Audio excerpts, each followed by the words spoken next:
అలాంటిది ఒక ఆశయం కోసం నా ప్రాణం పోతే నాకు ఓకే, కానీ పోయే ముందు చాలా మంది తాట తీసేస్తానని చెప్తున్నాను, గుర్తుపెట్టుకోండి.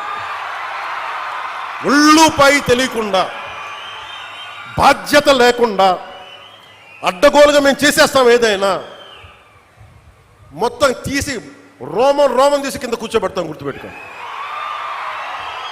మిమ్మల్ని మీ చేత చప్పట్లు కొట్టించుకోవడానికో అరుపులుగా నేను చెప్పట్లేదు, ఇది వేదంతో చెప్తున్నాను. ఇది వేదనతో, బాధతో. ఒక్కళ్ళు మాట్లాడలా, మనకి రాష్ట్ర విభజనప్పుడు ఒక్క ఎంపీ కూడా మాట్లాడలా. రాష్ట్ర విభజన జరిగితే మాకు వచ్చే నష్టం ఏంటి మాట్లాడలా. జరగకూడదు అని వెళ్ళారు, కానీ ఒక్కడెళ్ళి కూర్చొని ఎంపీల్లో మాకు ఈ నష్టం వస్తుంది మాట్లాడడానికి భయం, కొడతారో లేదు వ్యాపారాలు పోతాయేమోనని. అంత దరిద్రపు గొట్టు బతుకులు ఎందుకు మనకి?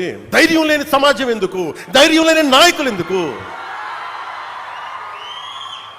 సిగ్గుండాలి కదా మనకి. అరే ఒకడు కూర్చోబెట్టి 56 రోజులు మొత్తం కడుపు కాలి ఏడుస్తాం. అతనికి కడుపు మంటకి భరించలేక బంకబట్టి గుడ్డ కట్టుకొని బట్ట కట్టుకొని కానీ కడుపు నిండా పెట్టుకొని ఏడిస్తే అతని ప్రాణత్యాగం మీద వచ్చింది.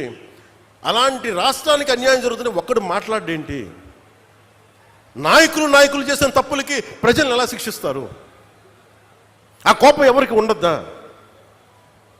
మనలో మనం కొట్టేసుకుందామా కులాల కింద? అమరజీవి జలధార వస్తే ఒక కులానికి వస్తాయి ఆ నీళ్లు. ఈ వేదిక పైన అంతా ఒక కులమా? పనిచేసే వాళ్ళంతా ఒక కులమా? ఏం మాట్లాడతారు ఒక్కొక్కళ్ళు? కులాల సమూహంతో కూర్చోబెట్టి కొట్టుకుంటాం, కానీ సమిష్టిగా ఇది ఆంధ్రప్రదేశ్, ఇది భారతం, ఇది భారతదేశం అని లేదే ఎవరికి. నాయకులు కూడా కావాలని అదే కోరుకుంటా ఉన్నా. నేను ట్రాన్స్పరెంట్గానే పట్టుకొచ్చాను. 10,000 మందికి ఏకదాటిని ఇచ్చానంటే నా కులపొలను ఇచ్చానా? నేను ముక్కుముఖం తెలియదు నాకు ఒక్కొక్కళ్ళది. నేను ఒకటే చెప్పాను, వెరీ స్ట్రిక్ట్ పాలసీ.